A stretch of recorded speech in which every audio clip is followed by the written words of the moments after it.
तो आज की इस क्लास में लेकर आ गया हूँ दोस्तों क्लास 12 का ज्योग्राफी का इंपोर्टेंट ऑब्जेक्टिव क्वेश्चन है दोस्तों। 50 इंपोर्टेंट ऑब्जेक्टिव क्वेश्चन लाया हूँ दोस्तों, जो आपके एग्जाम के दृष्टि से अति महत्वपूर्ण क्वेश्चन है दोस्तों। बिना देर के बिना वीडियो की तरफ चलते हैं दोस्तों। जिसका एक नंबर सवाल है दोस्तों, भारत में सबसे अधिक जनसंख्या वाला राज्य कौन सा है दोस्तों। भारत में जो सबसे अधिक जनसंख्या वाला राज्य है वो है दोस्तों उत्तर प्रदेश। तो एक का आंसर बच्चों ये होगा उत्तर प्रदेश। अगले सवाल की तरफ बढ़ते हैं दोस्तों। 2 नंबर सवाल है यहाँ पे दोस्तों। भारत का सबसे लंबा राष्ट्रीय जलमार्ग कौन सा है दोस्तों। भारत का जो सबसे लंबा राष्ट्रीय जलमार्ग है वो है दोस्तों राष्ट्रीय जलमार्ग संख्या 1 है। तो 2 का आंसर बच्चों ए होगा। 50 में आप लोगों का क्वेश्चन कितना ऑब्जेक्टिव सही होगा दोस्तों बताइएगा कमेंट करके। बढ़ते हैं अगले सवाल की तरफ दोस्तों, और वीडियो को लास्ट तक जरूर देखिएगा दोस्तों। 3 नंबर सवाल है दोस्तों, कपास उत्पादन में अग्रणी राज्य कौन है दोस्तों। जो कपास के उत्पादन में अग्रणी राज्य वो दोस्तों है गुजरात। तो 3 का आंसर बच्चों ये होगा गुजरात। अगले सवाल के तरफ बढ़ते हैं दोस्तों। 4 नंबर सवाल है यहाँ पे, नहरकटिया खनिज तेल क्षेत्र अवस्थित है दोस्तों। जो नहरकटिया खनिज तेल क्षेत्र अवस्थित है वो है दोस्तों असम में। तो 4 का आंसर बच्चों ये होगा असम। अगले सवाल की तरफ बढ़ते हैं दोस्तों। अगला सवाल है दोस्तों 5 नंबर यहाँ पे, निम्न में से कौन सी चीनी उत्पादन में अग्रणी राज्य है दोस्तों। कौन है जो चीनी उत्पादन में अग्रणी राज्य है। तो इसका आंसर बच्चों होगा ए उत्तर प्रदेश है, जो चीनी के उत्पादन में सबसे आगे है। तो 5 का आंसर बच्चों ये होगा उत्तर प्रदेश। अगले सवाल की तरफ बढ़ते हैं दोस्तों। 6 नंबर सवाल है यहाँ पे, भारत में चाय की खेती कहाँ शुरू हुई थी दोस्तों। भारत में जो चाय की खेती शुरू हुई थी वह हुई थी दोस्तों असम में। तो 6 का आंसर बच्चों ये होगा असम। अगले सवाल की तरफ बढ़ते हैं दोस्तों। 7 नंबर सवाल है यहाँ पे, निम्नलिखित में से कौन सा एक प्राद्वीपीय बंदरगाह है दोस्तों। कौन है जो एक प्राद्वीपीय बंदरगाह है। तो वह है दोस्तों पाराद्वीप। तो 7 का आंसर बच्चों डी होगा पाराद्वीप। अगले सवाल की तरफ बढ़ते हैं दोस्तों। 8 नंबर सवाल है यहाँ पे, भारत में सबसे पहले रेलगाड़ी कब चलाई गई थी दोस्तों। भारत में जो सबसे पहले रेलगाड़ी चलाई गई थी वो 1853 ईस्वी में चलाई गई थी। तो 8 का आंसर बच्चों बी हुआ 1853 ईस्वी। और कहीं भी गलत लगे दोस्तों ऑप्शन आंसर तो आप लोग कमेंट करके उसको जरूर बताइएगा दोस्तों। अगले सवाल की तरफ बढ़ते हैं दोस्तों, और वीडियो को लास्ट जरूर देखिएगा दोस्तों। और कितना सही हुआ 50 गो में आप लोग कमेंट करके भी बताइएगा। 9 नंबर सवाल है दोस्तों, भारत में वायु परिवहन की शुरुआत कब हुई थी दोस्तों। भारत में जो वायु परिवहन की शुरुआत हुई थी वह हुई थी दोस्तों 1911 ईस्वी में। तो 9 का आंसर बच्चों ये होगा 1911 ईस्वी। अगले सवाल की तरफ बढ़ते हैं दोस्तों। अगला सवाल है दोस्तों, पूर्व पश्चिम गलियारा जोड़ती है दोस्तों। पूर्व और पश्चिम जो गलियारा जोड़ती है वो सिलचर को पोरबंदर से जोड़ती है। तो 10 का आंसर बच्चों यहाँ पे बी होगा सिलचर को पोरबंदर से। अगले सवाल की तरफ बढ़ते हैं दोस्तों। 11 नंबर सवाल है यहाँ पे, निम्नलिखित में से कौन सा राज्य भारत में कॉफी का सबसे बड़ा उत्पादक है दोस्तों। जो भारत में कॉफी उत्पादन में अग्रणी है दोस्तों वह दोस्तों कर्नाटक है, जो कॉफी के उत्पादन में सबसे आगे है। तो 11 का आंसर बच्चों बी होगा कर्नाटक। अगले सवाल की तरफ बढ़ते हैं दोस्तों। 12 नंबर सवाल है दोस्तों, बोकारो इस्पात संयंत्र किस देश के सहयोग से स्थापित किया गया था दोस्तों। बोकारो जो इस्पात संयंत्र है वो दूसरे देश के सहयोग से किया गया था। तो उस देश का नाम है दोस्तों रूस यानी सोवियत संघ। तो 12 का आंसर बच्चों बी होगा सोवियत संघ रूस। अगले सवाल की तरफ बढ़ते हैं दोस्तों। 13 नंबर सवाल है यहाँ पे, भिलाई इस्पात संयंत्र किस राज्य में स्थित है दोस्तों। जो भिलाई इस्पात संयंत्र है वो दोस्तों स्थित है छत्तीसगढ़ में। तो 13 का आंसर बच्चों बी होगा छत्तीसगढ़। अगले सवाल की तरफ बढ़ते हैं दोस्तों। अगला सवाल है दोस्तों 14 नंबर यहाँ पे। 14 नंबर सवाल है दोस्तों, Tata iron and steel company TISCO की स्थापना कब हुई थी दोस्तों। तो टिस्को की स्थापना दोस्तों 1907 ईस्वी में किया गया था। जमशेदजी किए थे। तो इसका आंसर बच्चों होगा 1907 ईस्वी। Tata and iron steel company की स्थापना 1907 ईस्वी में हुआ था। तो इसका आंसर बच्चों ये होगा 1907 ईस्वी। अगले सवाल की तरफ बढ़ते हैं दोस्तों। अगला सवाल है दोस्तों 15 नंबर यहाँ पे, भारत का मैनचेस्टर किसे कहा जाता है दोस्तों। भारत का जो मैनचेस्टर कहा जाता है अहमदाबाद को कहा जाता है। तो 15 का आंसर बच्चों बी होगा अहमदाबाद। अगले सवाल की तरफ बढ़ते हैं दोस्तों। 16 नंबर सवाल है यहाँ पे, किस महानगर में जनसंख्या सर्वाधिक होती है दोस्तों। महानगर में जो जनसंख्या सर्वाधिक होती है वो किसकी है दोस्तों, मुंबई की है। जनसंख्या सबसे ज्यादा सर्वाधिक है। तो 16 का आंसर बच्चों ये होगा मुंबई। अगले सवाल की तरफ बढ़ते हैं दोस्तों। अगला सवाल है दोस्तों 17 नंबर, 2011 की जनगणना के अनुसार भारत की कुल जनसंख्या कितनी थी दोस्तों। तो थी दोस्तों 121 करोड़ 121.08 करोड़ थी। तो 17 का आंसर बच्चों बी होगा। अगले सवाल के तो बढ़ते हैं दोस्तों। 18 नंबर सवाल है यहाँ पे, 2011 की जनगणना के अनुसार भारत का घनत्व तो कितना था दोस्तों। तो वो था दोस्तों 382 प्रति वर्ग किलोमीटर था दोस्तों। तो 18 का आंसर बच्चों बी होगा 382 प्रति वर्ग किलोमीटर। अगला सवाल है दोस्तों 19 नंबर सवाल है दोस्तों यहाँ पे, भारत में सबसे कम जनसंख्या वाला राज्य कौन सा है दोस्तों। भारत में जो सबसे कम जनसंख्या वाला राज्य है तो वह है दोस्तों सिक्किम। तो 19 का आंसर बच्चों ये होगा सिक्किम। अगले सवाल की तरफ बढ़ते हैं दोस्तों। अगला सवाल है दोस्तों 20 नंबर। भारत में प्रवास का मुख्य धारा कौन सी है दोस्तों? जो भारत में प्रवास का मुख्य धारा है तो ग्रामीण से नगरीय है दोस्तों। लोग गांव से नगर की तरफ काम करने, रोजगार की तलाश में जाते हैं। तो 20 का आंसर बच्चों बी होगा, ग्रामीण से नगरीय। अगले सवाल की तरफ बढ़ते हैं दोस्तों। 21 नंबर सवाल है यहाँ पे। मानव विकास सूचकांक एचडीआई में भारत का कौन सा राज्य का प्रथम स्थान है दोस्तों? जो केरल है उसका एचडीआई सबसे ज्यादा है, तो इसका आंसर बच्चों ए होगा, केरल। अगले सवाल की तरफ बढ़ते हैं दोस्तों।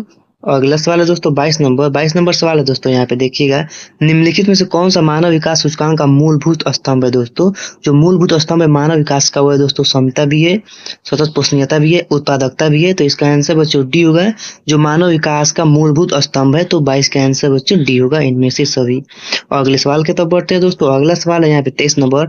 संभववाद की अवधारणा के प्रवर्तक कौन है दोस्तों? जो संभववाद की अवधारणा है उसके जो प्रवर्तक है दोस्तों वो है दोस्तों रेडजेल साहब। तो इसका आंसर बच्चों होगा, संभववाद की अवधारणा का जो प्रवर्तक है दोस्तों वो है दोस्तों विडाल डी बा ब्लास। तो इसका आंसर बच्चों होगा बी, विडाल डी ला ब्लास। अगले सवाल की तरफ बढ़ते हैं दोस्तों। अगला सवाल है दोस्तों 24 नंबर। यहाँ पे निश्चयवाद के विचारक कौन है दोस्तों? जो निश्चयवाद के विचारक हैं वो दोस्तों रेड जेल साहब है। तो इसका आंसर बच्चों होगा बी, रेड जेल साहब। अगले सवाल की तरफ बढ़ते हैं दोस्तों। 25 नंबर सवाल है यहाँ पे। विश्व में सर्वाधिक जनसंख्या वाला राज्य कौन सा है दोस्तों? विश्व में जो सबसे सर्वाधिक जनसंख्या वाला राज्य है वो है दोस्तों भारत है। तो 25 का आंसर बच्चों ए होगा, भारत। और अगले सवाल की तरफ बढ़ते हैं दोस्तों। 26 नंबर सवाल है यहाँ पे। जनसंख्या वितरण को प्रभावित करने वाला सबसे महत्वपूर्ण कारक कौन सा है दोस्तों? तो वो है दोस्तों जलवायु है, जो सब जनसंख्या वितरण को सबसे ज्यादा प्रभावित करता है। तो 26 का आंसर बच्चों ये होगा, जलवायु। अगले सवाल की तरफ बढ़ते हैं दोस्तों। अगला सवाल है यहाँ पे। जननांगीय संक्रमण सिद्धांत किसने दिए थे दोस्तों? तो नोएस्टीन साहब दिए थे जननांगीय संक्रमण सिद्धांत। तो इसका आंसर बच्चों होगा सी, नोएस्टीन साहब। अगले सवाल की तरफ बढ़ते हैं दोस्तों। अगला सवाल है दोस्तों, विश्व में सबसे अधिक नगरीय देश कौन सा है दोस्तों? नगरीय देश है दोस्तों विश्व का वो है दोस्तों सिंगापुर। तो इसका आंसर बच्चों बी होगा, सिंगापुर। अगले सवाल की तरफ बढ़ते हैं दोस्तों। 28 नंबर सवाल है। 29 नंबर यहाँ पे। निम्नलिखित में से कौन सा एक तृतीय क्रियाकलाप है दोस्तों? जो व्यापार है यहाँ पे वो एक तृतीय क्रियाकलाप है। तो 29 का आंसर बच्चों सी होगा, व्यापार। अगला सवाल है दोस्तों, अंकलेश्वर किस खनिज के लिए प्रसिद्ध है दोस्तों? जो अंकलेश्वर है दोस्तों वो पेट्रोलियम के लिए प्रसिद्ध है। जो अंकलेश्वर है वो गुजरात में पाया जाता है और पेट्रोलियम के लिए प्रसिद्ध है। तो 30 का आंसर बच्चों बी होगा, पेट्रोलियम। अगला सवाल दोस्तों 31 नंबर सवाल है। डिगबोई खनिज तेल क्षेत्र किस राज्य में स्थित है दोस्तों? जो डिगबोई है वो असम में स्थित पाया जाता है और अंकलेश्वर गुजरात में पाया जाता है। तो डिगबोई का आंसर बच्चों ये होगा।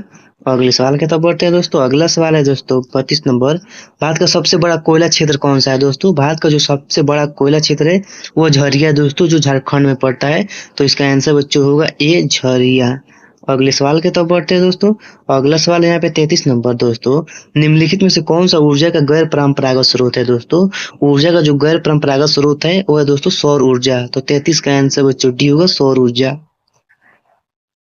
अगला सवाल दोस्तों 34 नंबर यहाँ पे। इंदिरा गांधी नहर कमांड क्षेत्र में सतत पोषणीय विकास के लिए कौन सा सर्वोत्तम महत्वपूर्ण कारक है दोस्तों? वो है दोस्तों पारिस्थितिकी विकास यानी वनीकरण है। तो 34 का आंसर बच्चों बी होगा, पारिस्थितिकी विकास। अगला सवाल है दोस्तों 35 नंबर सवाल है यहाँ पे। भरमौर जनजाति क्षेत्र किस राज्य में स्थित है दोस्तों? जो भरमौर जो जनजाति क्षेत्र है वो हिमाचल प्रदेश में स्थित है। तो 35 का आंसर बच्चों ए होगा, हिमाचल प्रदेश। अगला सवाल है दोस्तों 36 नंबर सवाल है दोस्तों यहाँ पे। शुष्क कृषि में निम्नलिखित में से कौन सा फसल नहीं बोई जाती है दोस्तों? शुष्क कृषि में दोस्तों गन्ना को नहीं बोया जाता है। तो 36 का आंसर बच्चों यहाँ पे सी होगा, गन्ना। अगले सवाल की तरफ बढ़ते हैं दोस्तों। अगला सवाल है दोस्तों 37 नंबर सवाल है दोस्तों।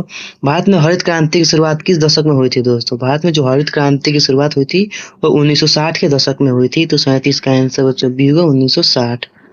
अगला सवाल है दोस्तों 38 नंबर।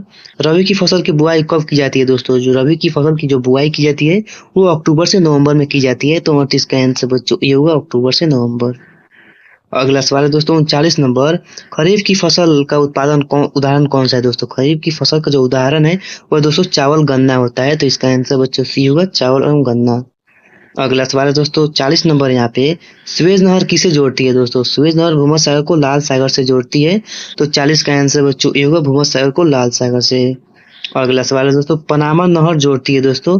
पनामा नहर जोड़ती है दोस्तों वो जोड़ती है दोस्तों पनामा नहर जोड़ती है अटलांटिक महासागर को प्रशांत महासागर से। तो इसका आंसर बच्चों ये होगा अटलांटिक महासागर को प्रशांत महासागर से।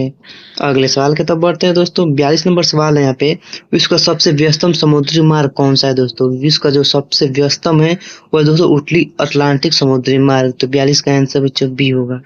अगले सवाल की तरफ बढ़ते हैं दोस्तों। 43 नंबर सवाल है, ट्रांस साइबेरियन रेल मार्ग कहाँ से कहाँ तक जाता है दोस्तों? जो ट्रांस साइबेरियन रेल मार्ग है वो जो दोस्तों जाता है सेंट पीटर्सबर्ग से दोस्तों व्लादिवोस्टोक तक जाता है, तो 43 का आंसर बच्चों बी होगा। अगला सवाल है दोस्तों 44 नंबर, विश्व व्यापार संगठन का मुख्यालय कहाँ स्थित है? तो वो दोस्तों जिनेवा में स्थित है, तो इसका आंसर बच्चों ए होगा जिनेवा। अगले सवाल की तरफ बढ़ते हैं दोस्तों। 45 नंबर सवाल है दोस्तों, ओपेक का संबंध किससे है दोस्तों? जो ओपेक का संबंध है पेट्रोलियम के निर्यात से संबंधित है, जिसका आंसर बच्चों ये होगा पेट्रोलियम के निर्यात से। अगले सवाल की तरफ बढ़ते हैं दोस्तों। अगला सवाल है दोस्तों 46 नंबर, निम्नलिखित में से कौन सा देश सार्क का सदस्य नहीं है दोस्तों?